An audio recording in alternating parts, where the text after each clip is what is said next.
ওইখানে হালি শহরের অধিবাসী 9 জন একই পরিবারের, এর মধ্যে একজন প্রবাসী দেশে বেড়াতে এসেছিলেন। 9 জনই অগ্নিদগ্ধ।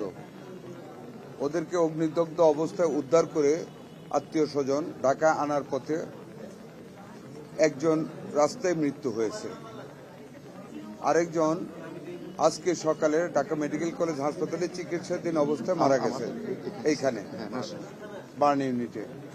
বাকি 7 জনই চিকিৎসাধীন আছে। আমাদের হসপিটালের সম্ভাব্য যতগুলি চিকিৎসা দেওয়ার মতন ব্যবস্থা আছে সর্বোত্তমভাবে তাদেরকে চিকিৎসা দেওয়া হচ্ছে। আমি নিজেও দেখে এসেছি।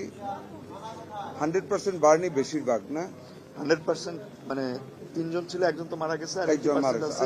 7 জন সবাই 60% এর উপরে, 60% এর অ্যাবাভ বার্ন আছে। ওখানে একজন আইসিইউতে আছে, ভেন্টিলেশনে আছে একজন, আর এমনিতে আইসিইউতে আছে আরেকজনকে স্যার আমরা শিফট করবেন। 7 জনই আমার এলাকার। হ্যাঁ, আমাদের ওনাদের এলাকার। যথাসাধ্য আমরা চেষ্টা করতেছি, আমাদের হসপিটাল কর্তৃপক্ষ চেষ্টা করতেছেন। আমাদের মাননীয় দুর্যোগ মন্ত্রী এখানে আছেন, আমাদের ওই এলাকার মাননীয় সংসদ সদস্য উপস্থিত আছেন। আমাদের অ্যাভেলেবল যত ফেসিলিটিস আছে, মেডিসিন আছে, সব হসপিটাল কর্তৃপক্ষ দিচ্ছেন।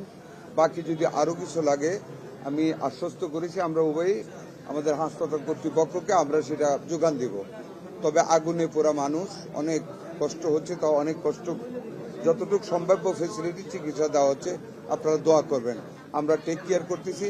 আমরা শেষ মুহূর্ত পর্যন্ত খেয়াল রাখবো কিভাবে প্রাণগুলি আল্লাহ বাঁচাইতে পারেন। আমাদের সহযোগিতা আমরা চেষ্টা করবো ইনশাল্লাহ। 72 ঘন্টা ময়েশ্চার লক সমৃদ্ধ লিলি বডি ওয়াশ, শিয়া বাটারের গুডনেস স্কিন রিপেয়ার করে রাখে সফট ও গ্লোয়িং। আমাদের তো দেশে 3 ধরনের দুর্যোগ ঘটে, এটি মানব সৃষ্ট দুর্যোগ।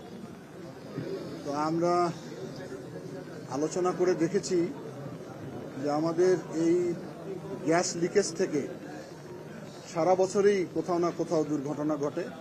গতকালকে যেমন চট্টগ্রাম হালি শহরে ঘটেছে, এবং আজকে আমরা খবর পেয়েছি যে কুমিল্লার দাউদকান্দিতে একই ধরনের একটি ঘটনা ঘটেছে।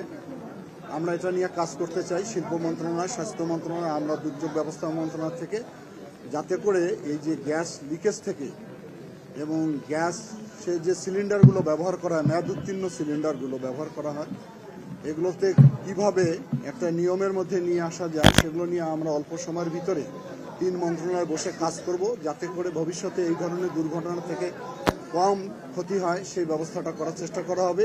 আর আমাদের মন্ত্রণালয় থেকে আমরাও বলেছি আমাদের যতটুকু সাপোর্ট দেওয়া দরকার আমরা সেই সাপোর্টটা দিব। আর এটি খুবই মর্মান্তিক, শিশু বাচ্চা সহ মহিলারা আক্রান্ত হয়েছে।